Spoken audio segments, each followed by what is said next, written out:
Hey, what did you think of the Browns game yesterday and the fact that they were able to beat Houday in Cincinnati? I think just honestly purely amazing. I think, you really see a team that is starting to come together a little bit and actually showing some signs of actually being a team. Last week, I honestly thought that there was just some paid actors that they hired from some, high school football team movie or something that they catered on it. And then I'm going, maybe they didn't actually. Maybe they actually taught them how to act or something. But it was nice to see, and it's refreshing. It's honestly refreshing. Paid actors. Any other good thoughts for us from yesterday? Indians, Browns, anything you want to do?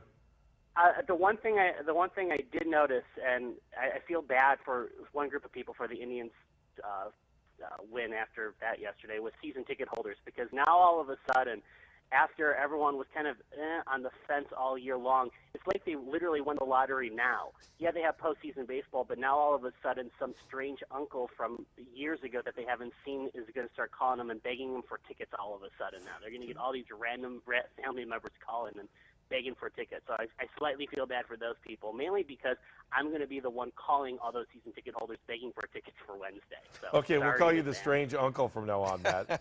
That's my new nickname. All right, Matt, we'll check in with you next Monday. I'm looking forward to talking to you about hopefully another Browns win. Actually, we're going to be on Friday, too, because we're going to do a Dogs on the Run Friday. So if you got time for us on Friday, we'd appreciate it. We'll make it happen. Have a great day, guys. Outstanding. Matt Hayes joining us right here on Dogs on the Run. If you want to call in, 216-431-3820. Just like Cleveland Kate, who's been waiting very patiently, we're going to get to Kenny Road in 1 second here. Cleveland Kate, how are you this morning? Hi, Kate. I'm wonderful. It's Victory Monday. What's not to like? There is nothing. I'm used to seeing your smiling face, but the internet gods don't like us today, so Skype's having some issues. Your assessment of yesterday in Cleveland, in particular the Browns. Well, what really surprised me about the Browns game is that the Bengals didn't have an answer for Joe Hayden. I don't know if they underestimated how good he was or if they overestimated how good A.J. Green was, but as you saw in Week 1, when he took Mike Wallace away from the Dolphins, Brian Hartline stepped up and caught balls for them, and nobody on the Bengals team stepped up and did anything. You had Tyler Eifert, you had Sanu, you've got all those guys, and nobody really stepped up, and I think Joe Hayden's being on A.J. Green the way he was really just threw that offense out of sync. Yeah, that game too, Kate, that wasn't as close as the score indicated. You could kick those 2 field goals that Cundiff missed. You gave him a field goal when Gibson's not able to make that pick. And this is a 23-3 game. And really, the defense just absolutely dominated the team that was picked by all the experts to win the division. I thought they'd go to the Super Bowl. I mean, it's still plenty of season left. So did Vegas. Their odds are jumping all over the board today. They took them off the board for a little while yesterday afternoon, and I can't wait to see what they come back on today.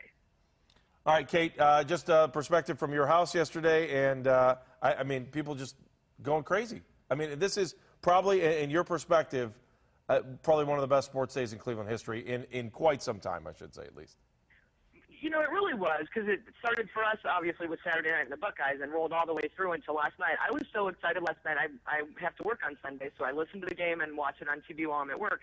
And I got home, and I was so excited that I talked to my husband into letting me go down to Cleveland Hopkins Airport. And I saw your tweets. Oh, that was funny last night. When the Tribe got home last night, it was like I didn't want the day to end. There were just so many good things going on that it was like, all right, it's going to be a great Monday, but the weekend was just so full of one exciting and great thing after another, I just didn't want it to end. How did you make out? I was following your tweets. It was pretty funny to see you driving around. I see you had another girlfriend with you, and you were trying to hook up.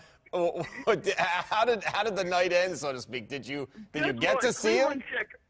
Yeah, we did. Cleveland Chick was with me, and we were just all over the place. I don't want to criticize the Indians, but they could have made it a little easy for us and tell us where they were going to come in at. We were at the parking lot at the Jake, and there were like maybe 6 cars there, but there were like 50 people there. And so she said, you know what, they're coming to the airport.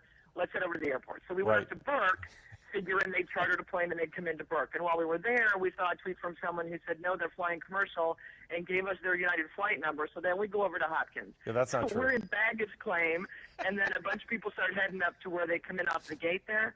So we go up there, and after about 15 minutes, this guy who works at the airport kind of wanders over and looks around, and he's like, if you're waiting for the Indians, this isn't where they come in at. They come in at this building way down there. And we're like, dude, where were you 20 minutes ago? So we thanked them. Then we left, and we had to go over to, there's a separate building off 5 Points where the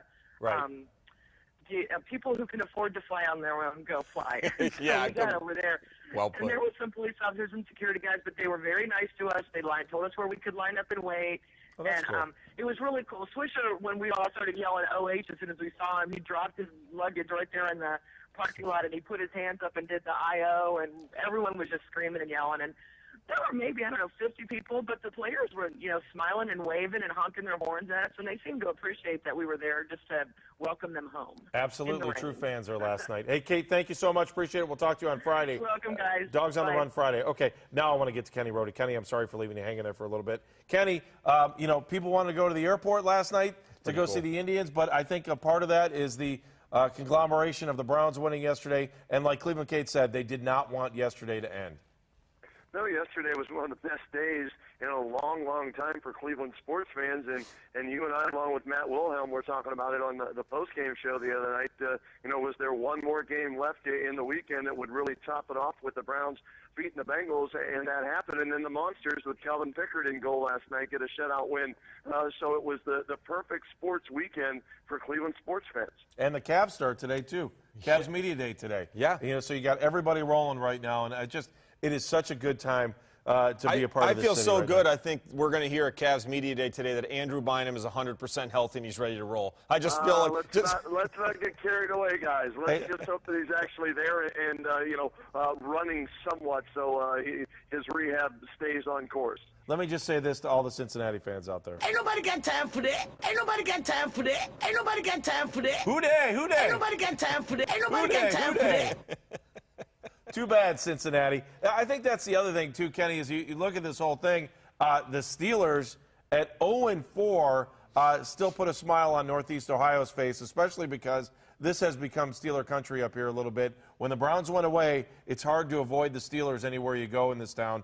If you're just even going to the gas station, you see Steelers gear all over the place. And are you surprised that the Browns are 2-2, more that you're surprised that the Steelers are 0-4? Yes and no. I picked the Steelers to go 6-10. Once the first game started and they lost Foot to an injury and they lost Pouncey to an injury, I picked the Steelers to go 6-10 because their offensive line, as my old buddy Jeff Sindelar used to say, is bull crap, Rhoda. They're terrible. Their offensive line is just awful. The quarterback and the offensive coordinator aren't getting along. The defense is ancient. So it doesn't surprise me that the Steelers are struggling. I had them at 2-6 at the break and 6-10 to finish the season. The Browns at 2-2. I'm surprised by the fact that after 4 games they were able to turn it around this quickly after starting 0-2.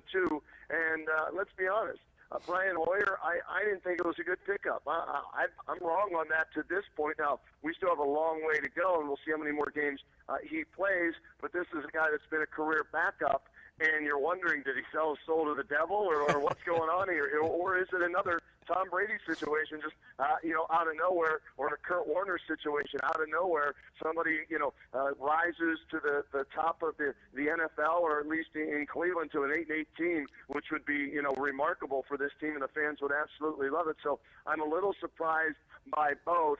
But you know what? Browns today, 2-2. Ravens, 2-2. Bengals, 2-2. 3-way tie for first place. No way would I have ever thunk that in a million years after 4 weeks. All right, Kenny, last thoughts that you have on yesterday's game for the Browns. I think it was another solid all-around team effort. I thought the coaching staff did a great job in the way that they used Brian Hoyer. Quick 3-step drops, get rid of the football, avoid the sacks. No turnovers yesterday, which is key. He still had a couple of passes, you shook your head at, but the ball bounced the right way. They didn't have any turnovers. They created a couple of turnovers, and when you win the turnover battle, whether it's Pee Wee football, college, high school, or the pros, you have a good chance at winning the game. So continue to value the football, continue to show balance on offense, and the defense, tip of the cap to Ray Horton, has been outstanding through the first 4 games. Something to be excited about going into Thursday. Dates to remember this week, guys, okay? Important now. Wednesday, important date to remember. That's when the Indians play host to whoever it is. Thursday, the Browns, Friday, the Indians will be in Boston for Game 1 of the ALDS. Saturday, it's Ohio State at Northwestern. So those are the key dates to remember this week in Cleveland. Kenny, thank you so much. It's going to be a great week here in Northeast Ohio, and we appreciate it. Make sure you check out Kenny at KennyRhoda.com. Let's go to Baltimore right now. We'll check in with Garrett Downing from Ravens.com. Garrett, what happened to your Ravens yesterday as they got beat by the Bills, a team we'll see here in Cleveland on Thursday night? Yeah, it was not a very pretty day for the Ravens in Buffalo. Basically, they couldn't run the ball. They struggled to pass the ball. The offense, I think, went 3 and out or had a turnover on 8 of their first 11 drives, and Joe Flacco threw a career-high 5 interceptions. So when you put all that together, that's certainly not a recipe for success. And add in the fact that the Bills racked up over 200 rushing yards on the ground. That's not a way to win a game, regardless of who you're playing. So yeah, that's even the bigger concern, Garrett, is that the Ravens were not able to stop the run. I mean, the Bills absolutely ran all over them, and that's something that the Browns, obviously, with their run defense, has been very, very good through the first 4 games. They're going to have to be concerned after they watch the tape. Is the Ravens' defense really that beat down? I mean, have they really dropped off that far? It surprised me. I mean, the defense has been solid for the first part of the season so far. I mean, obviously there was that first game against Peyton Manning where that was not impressive. But then against the Texans last week, they were stellar, and then against the Browns, they didn't allow a touchdown against the Browns or the Texans. So you thought that the defense really started to put it together. I was surprised to see the way that they gave up yards and chunks against the Bills. They got it together a little bit in the second half and forced the Bills off the field, and also had 3 turnovers against Buffalo. But yeah, I mean, you don't want to see your defense for the Ravens. The Ravens don't want to see their defense giving up that kind of yardage. So, hey, Garrett. Go ahead. Yeah, go ahead, Danny. Well, no, I was saying we're just a little pressed for time here this morning. I just want to hear that everybody in Baltimore is a little miserable today. That'll make me feel better. Yeah, that is correct. This is not. It's a much happier place there than it is here. I'm enjoying watching the Tribe from the distance. So that's my saving grace. All right, well, you keep watching the Tribe. They'll make you happy. We appreciate it. We'll make sure we read you on Ravens.com. Thank you, Garrett. Appreciate you checking in. All right, thanks. Have a good one. Great stuff. All right, let's go to former Ohio State Buckeye and Super Bowl champion from the Green Bay Packers, Matt Wilhelm. He's on one of our lines. If you want to call in, 216-431-3820. Matt, your assessment of the Browns from yesterday and that big win over Cincinnati. I thought it was very impressive. I think we all, looking at the schedule, we knew the Cincinnati Bengals are very explosive on offense, and they were, in most cases, the top team in our division. So to have them come into First Energy Stadium and the defense play absolutely lights out. Brian Hoyer was not perfect, but, corrected some of the mistakes he made from last week, throwing those easy picks. He gave our playmakers opportunities. And you could see he wasn't going to make that interception. He took the check down to Obadiah. We saw much more of an effort by the offensive line, getting some push. We developed some type of run game. I think it was 19, 20 carries for like 89 yards or something like that. So about 3 yards a carry. But I think that's all Brian Hoyer might need. And as we progress through the season, I think Willis McGahee will continue to find his way. But overall, again, as you guys have been talking about, it was a great night for Cleveland sports last night. Matt, for a guy that spent his whole career on the defensive side of the ball, they really made Andy Dalton look uncomfortable yesterday, and he's a really good quarterback. But if you watched yesterday's game and the pressure that front 7 was able to generate, they really made it tough for him to step up, get comfortable, and obviously hit his favorite targets, including A.J. Green. He definitely did, and that's kudos to the front 7. Being very challenged. We were missing Jabal Sheard. I think Barkevius Mingo has added a ton of spark to that front 7. Joe Hayden, as always, did an amazing job on A.J. Green. And that's the one thing that really impressed me about the defensive backfield. Buster Screen played one of his best games, had a few penalties, but those are correctable. But I think that the defensive backs were the defense was suffocating. They were competing for every ball when it was in the air. They were batting it down. They were knocking it out of the hands. They were chopping at the hands.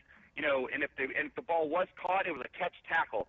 They weren't given the opportunity. The wide receivers were not given the opportunity if they were to catch the ball to turn upfield and get extra yards. So I think the defense was prepared. They knew what they were going to get, and they knew that the defense did their job.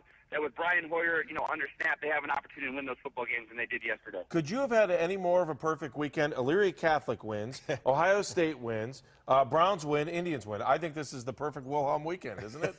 It is. It is a Wilhelm weekend. It's going to be. It was a great weekend for me. It was a great weekend for Cleveland sports, and I think what an exciting week it's going to be with the Tribe on a Wednesday night. Playing to continue their amazing run, and then again we get nothing better than a night game at First Energy Stadium with the Cleveland Browns with another great opportunity with the Buffalo Bills coming to town. All right, Matt, thank you. We appreciate your time. We'll listen to you on 14. No, what? 850. 850. ESPN 850. We'll listen to you on ESPN 850. I don't know why I forgot the name of the station. Also, we'll see you back here on Saturday night for the Ohio State postgame show as well against Northwestern. You got it, guys. Talk to you soon. All right, thanks.